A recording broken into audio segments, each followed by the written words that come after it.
दोस्तों, मैं हूं आपका दोस्त आजाद महर और आप आजाद महर यूट्यूब चैनल देख रहे हैं। और अगर आप मेरे चैनल पे नए हैं तो मेरे चैनल को सब्सक्राइब कीजिए और बेल आइकन को दबा दीजिए। आज हम एक मज़ाहिया लव स्टोरी आपके साथ शेयर करेंगे। 3 स्टोरी में नाम होते हैं। एक का नाम होता है आशिक का सज्जू नाम होता है, और दूसरा होता है, दूसरी जो लड़की होती है वो उसका नाम होता है कजली, और एक जो लड़का होता है साइड रोल वाला जो हीरो होता है उसका नाम होता है हाशिम। अब सज्जू की बकौल सज्जू के मैं जैसे ही जवान हुआ तो मैं अखबारों में पढ़ता था कि रोज प्रेमी जोड़े भाग के शादी करते थे, लव मैरिज करते थे, कोर्ट में जाके शादी करते थे। मेरा दिल भी करता था कि कोई मेरे साथ भागे, मैं उसके साथ शादी करूं और मेरा अखबार में तस्वीर आ जाए, न्यूज़पेपर में तस्वीर आ जाए और लोग मुझे कहें कि ये बड़ा लवर है, इसने भगा के लड़की के साथ शादी की है। अब मेरी किस्मत ऐसी नहीं थी, कोई लड़की पट नहीं रही थी मेरे साथ प्यार करने के लिए, कोई लड़की तैयार नहीं थी। एक तो गरीब था मैं, दूसरा ये था कि मुझे कोई नौकरी नहीं मिल रही थी, मैं बेरोजगार भी था। तो मैंने एक दिन जो है ना अपने दिल को समझा के कॉलेज के सामने गया। मैंने सोचा कि कॉलेज से ही कोई लड़की पटा लूं, उसके साथ इश्क लड़ा लूं। वहां पे गया तो मैंने जैसे ही लड़कियों की छुट्टी हुई, एक लड़की को आंख मारी तो वहां पे जितने भी आशिक इत्तेहाद के लोग खड़े थे सारों ने मुझे मारना शुरू कर दिया। मारा, बहुत मारा। तो उसने कहा कि बिगैर एंट्री, बिगैर इजाजत लड़की को आंख मारता है, उसका सच्चा आशिक यहाँ पे खड़ा है उसके सामने। उन्होंने मेरी खूब धुलाई की, मुझे पिटाई की मेरी। तो मैं वहां से अब घर गया। कुछ दिन जो है ना वो लोगों की पिटाई जो दोस्तों ने की थी वो जो है ना भुला के फिर एक दिन दिल को जो है ना तसल्ली दे के फिर निकल पड़ा कि आज कोई ना कोई लड़की पटाऊंगा। फिर गया एक पार्क में, वहां पे शादीशुदा जोड़ा बैठा हुआ था। शायद ताजी शादी की हुई थी, लड़की अभी तक अपने शोहर से बेजार नहीं थी। मैंने उसको सीटी मारी, आंख मारी। उसने जाके शोहर को उसने बताया कि फलां बंदा मुझे आंख मार रहा है, सीटी मार रहा है। वो उसका शोहर भी बड़ा चैंपियन था, मुझे दौड़ा के पार्क में उसने पकड़ के मेरी ऐसी धुलाई की कि वो बीबी वाली सारी कसर जो उसने बीवी पे निकाली थी सारी कसर मुझसे निकाल ली। अब वहां से मार खाई।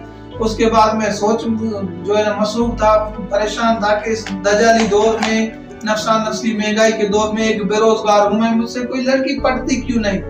फिर मैंने कोशिश तो बहुत की, कोई लड़की नहीं पटी। फिर क्या किया कि रशीद कासाई की बेटी कजली को मैंने फंसा दिया। कजली एक आंख से कानी थी, एक आंख उसकी खत्म थी। खूबसूरत इतनी थी कि मैं अपने महबूब की क्या तारीफ करूं। उसका कलर ऐसा था कि जैसे काला तवा होता है, इस तरह का उसका कलर था। एक आंख उसकी खत्म थी, एक आंख उसकी थी। तो और लड़की कोई पट नहीं रही थी। मैंने कहा चलो ना होने से फिर भी होना अच्छा है। मैंने उसको जो है ना पटा लिया, प्यार के जाल में फंसा लिया। पहले दूर दूर से मुलाकातें होती थी, सलाम दुआ होता था। फिर छत पे, कमरे की छत पे हम मिलना शुरू कर दिया। एक दिन कजली आई। कजली को देख के मैंने देखा कि ऐसे लग रहा था कि जैसे सालों से उसने नहाया ही नहीं, कपड़े ही नहीं बदले हुए थे, दांत ऐसे लगे हुए थे कि चाय पीती थी तो जो है ना वो दांत ही साफ नहीं करती थी। चेहरा ऐसा था कि मैं क्या बताऊं, बिल्कुल काला तवा, एक आंख बंद होती थी। मैं उस महबूब की क्या तारीफ करूं।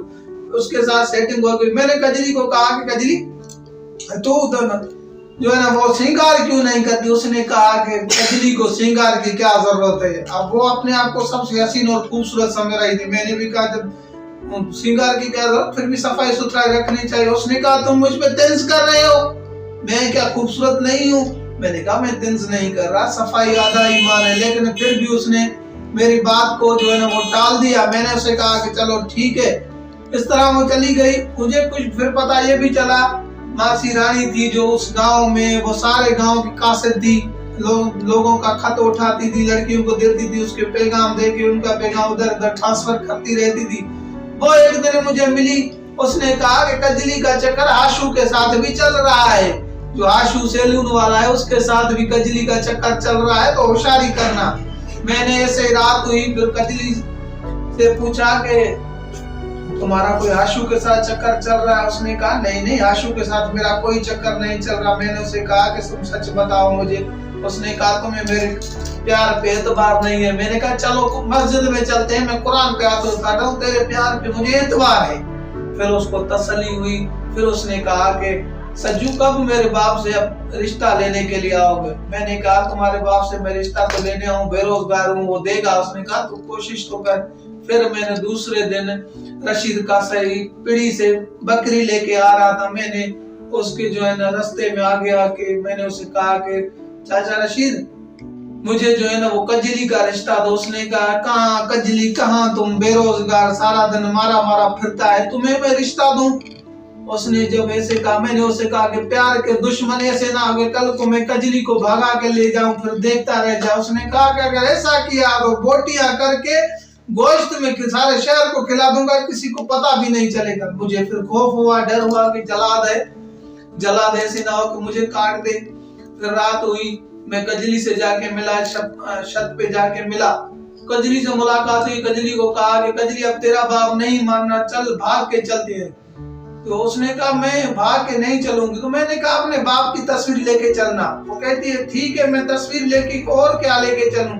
मैंने कहा तस्वीर भी क्यों लेके चलेगी, जालिम की, तुम्हारा बाप तो बड़ा जालिम है, सारे शहर में जितनी बीमारियां हैं तेरे बाप की वजह से, मरी हुई बकरियां लोगों को खिलाता है, लोग मरी हुई बकरी ढेर पे फेंक के जाता है, तेरा बाप वहां से उठा के वो काट के बोटियां करके कुत्तों से छीन के लोगों को खिलाता है, ऐसे जालिम बाप की तुम तस्वीर भी नहीं लेना। फिर वो नाराज होने लगी। मैंने कहा नाराज ना हो, जो तुम्हारा दिल करे वो लेके चलना।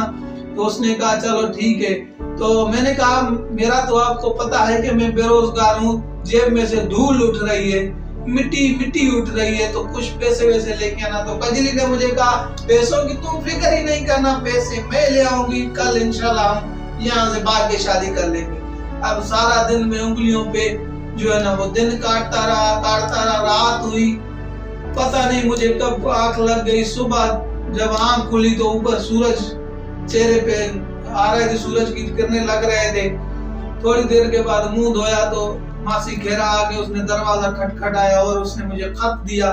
खत खोल के क्या देखूं, कजली ने कहा कि जेब में धूल उड़ रही है, जब पैसे कमाना सीख लो, सीखना उस टाइम जो ना किसी लड़की किसी के साथ प्यार करना और इश्क करना।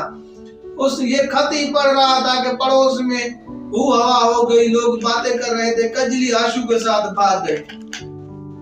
जैसे ये मैंने सुना मेरे पैरों से जमीन निकल गई। ये थी मेरी इश्क कथा। उम्मीद करता हूँ आपको आज की स्टोरी पसंद आई होगी। अगर पसंद आई तो प्यारा सा कमेंट कीजिए, लाइक और शेयर कीजिए। Thank you.